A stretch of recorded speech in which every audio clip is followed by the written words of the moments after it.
4A Introduction to Mechanics. 4.1 Historical Development of Mechanics. Several centuries before the birth of Christ, Greek philosophers believed that matter was motivated to behave in certain ways. Solid matter desired to move toward the center of the world, so solid objects fell toward the ground. Light matter desired to ascend to the heavens, so smoke and vapor tended to rise. According to Greek philosophers, all natural phenomena and matter acted according to mysterious internal tendencies.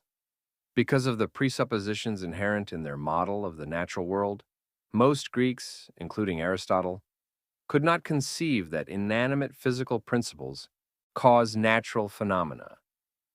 As Chapter 2 discusses, Aristotle's teachings became the basis of European science for more than 2,000 years.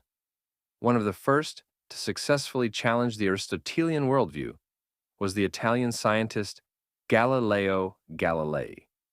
In the 17th century, Galileo argued that rather than assume that mystical motivations animate matter, scientists should examine how things move and then describe their motions in mathematical ways. This method was a radical departure from how nature had been studied in the past. Many natural philosophers gladly accepted his ideas and began to make real scientific progress. Others were less enthusiastic because many of Galileo's ideas seemed to contradict the doctrine of the Catholic Church. Some Catholic leaders accused Galileo of heresy. The scientific revolution begun by Copernicus a century earlier rapidly moved forward as Galileo described motion and provided observational evidence for a mechanical, sun-centered model of the universe. Sir Isaac Newton continued this revolution in the 18th century. However, a more complete model of the causes and effects of motion and other processes wasn't introduced until the early 20th century by Albert Einstein.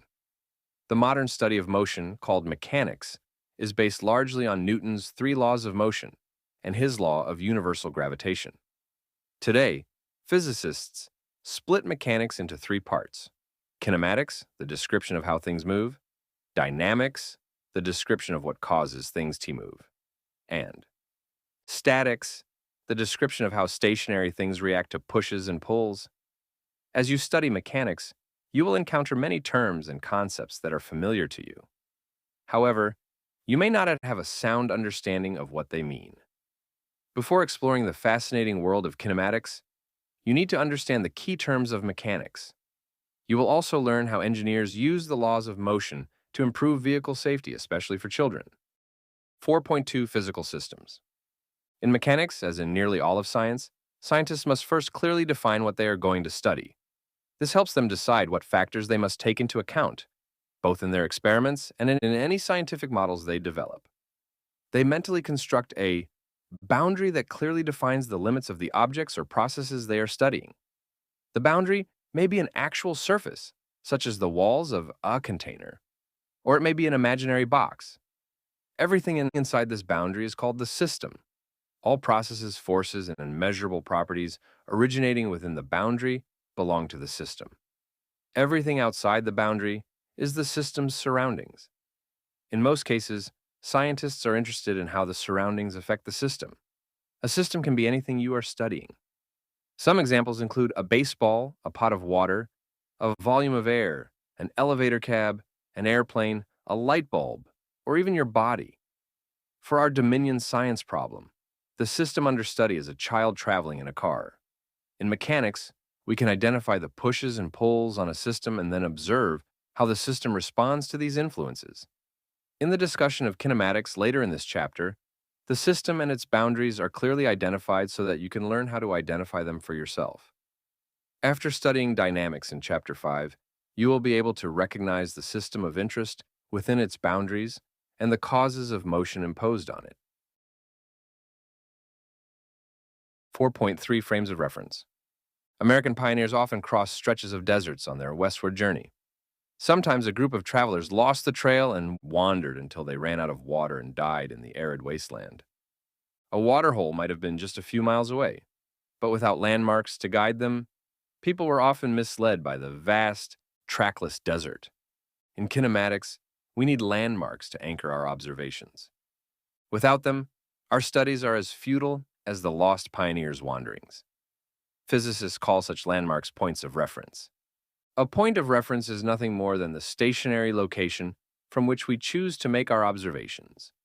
The geometric space containing the point of reference is the frame of reference, or reference frame. In the study of motion, the frame of reference determines how motion will be described. For example, how fast are you moving right now? Suppose that you are sitting at a desk in a classroom in Baltimore, Maryland. A person in the same room would say that you're stationary because his reference frame is the classroom. However, if he were somehow suspended high above the earth and could observe your school from that location as the earth rotates in space, he would say that you were moving at 360 meters. In that reference frame, the positions of the earth and sun are fixed, but the earth is free to rotate about its axis. If our observer were moved to a point in space far above the sun's position relative to the plane of the earth's orbit, he would observe the earth whirling around the sun at almost 30,000 nanometers. Your motion would be a complicated snaking motion superimposed on the earth's orbit. That point of view places the sun in a frame of reference at a location that is stationary in relation to the background stars. When describing motion in mechanics, no single reference frame is more correct than another. The way motion is observed depends on what you choose as the frame of reference. The choice is determined somewhat by the kind of motion you are studying. You pick a reference frame that makes the study of motion easiest. Kinds of reference frames. Scientists generally choose a reference frame where they know the causes of motion and where moving systems follow the laws of motion, which you will study in Chapter 5. Systems move in straight lines or in simple curved paths, caused by forces acting on the systems from within the frame of reference. We call such a reference frame a fixed or inertial reference frame.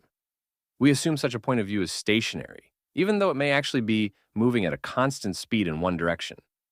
For instance, as a car passenger, you watch cars passing your car on a highway from an inertial reference frame, as long as your car's driver maintains a constant speed. The motions of systems that you will study in this course will use an inertial reference frame. When the observational point of view is not moving at a constant speed or direction, it is accelerating. We are then observing systems within an accelerated reference frame. Continuing the above example, when your car's driver slams on his brakes, everyone in the car jerks forward. The passenger's motion seems to be the result of a force suddenly acting on them. But the force isn't real. It results from the deceleration of the car, which is the reference frame in which you are viewing their motion. Scientists often observe systems from a reference frame that is not stationary and in which the speed or direction is changing. This is the case when meteorologists observe the motion of weather systems from a point on the rotating Earth's surface. Air masses should flow directly from regions of high pressure to lower pressure, but an apparent influence seems to turn them from a straight path. In the northern hemisphere, they twist to the right. In the southern hemisphere, they deflect to the left. This is called the Coriolis effect, and it affects everything moving on the Earth. Every point on the Earth's surface lies within a rotational reference frame, which is a special case of an accelerated reference frame. The apparent forces you feel while riding a spinning merry-go-round aren't real, but you sense the effect within the rotating reference frame of the playground ride. The coordinate axis. We measure straight-line motion of a system in relation to a coordinate axis. A coordinate axis is an imaginary line marked off in distance units. We often choose its direction to point in the direction of motion of the system to simplify our study.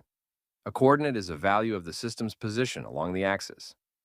The origin of the axis is at the zero position on the axis and is the point of reference for determining position. We usually choose to have coordinates increase to the right for horizontal axes or in the upward direction for vertical axes. Coordinate values increase in the positive and negative directions from the axis origin. This introductory course covers only straight line, one-dimensional motion. Studies of the other kinds of motion and their specialized reference frames require more advanced mathematics than you are likely to know at this point in your education. As you learn each new concept, relate it to one-dimensional motion. 4.4 time intervals. We can define time as a non-physical continuum that orders the sequence of events and phenomena. Let's examine this technical description of time. Non-physical simply means that time can't be touched. It's not matter. A continuum is a scientific word for an unbroken expanse or series. Time is continuous. Without the existence of time, we couldn't experience the world as a series of events. Every instant would be now. We would have to be like God, who is outside of time, to experience the world. We can infer from the Bible that time began the instant God began to create the heavens and the earth. The Bible even starts with a time-related phrase, in the beginning. Time will likely continue into future eternity, since as created material beings, we will exist, think, and move forever. Therefore, time is a continuum that began at creation and will continue into the future without end. Any natural phenomenon must occur within a span of time. A time span has an initial time, t.i.e., and a final time, tf. The length of a time span is an interval. A time interval is represented by the symbol triangle t, spoken delta t, and is calculated by subtracting the initial time from the final time. A time interval is always a positive number because a later time always has a larger positive value than an earlier time. Correctly identifying time intervals is an important part of understanding how things move. For example, time intervals in car accidents can make the difference between a minor injury and death. An adult human skull can bear a load close to 1.5 tons for a fraction of a second. But if the time interval is longer, the skull can be crushed. 4.5 Scalars and Vectors. In physics, certain dimensions require just a single piece of information to be complete. These are scalar quantities. You are already familiar with many examples of scalars, such as the volume of a soft drink can, 355 nm, the temperature outside, 12 degrees C, the time of day, 10:55 a.m., and the mass of a brick, 1.5 kilo. A scalar dimension can be positive, negative, or zero. Other dimensions that physicists use require two pieces of information to describe them completely. These quantities are vectors. A vector is something measurable that includes both a scalar value and a direction. For example, the weight of a 20N box is a force vector of 20N directed straight down. A car moves down Main Street with a velocity vector of 15 ms east. The scalar value of the weight or velocity alone cannot completely describe these quantities. The direction of each is also necessary. A vector has a direction measured relative to each coordinate axis in the observer's frame of reference. In straight line, one-dimensional motion, a vector may point only in the positive or negative directions. So we will indicate vector quantities by their positive or negative scalar values to simplify concepts in this textbook. When we show a vector quantity in a diagram, such as figure 411, we use an arrow pointing in the direction the vector affects the system.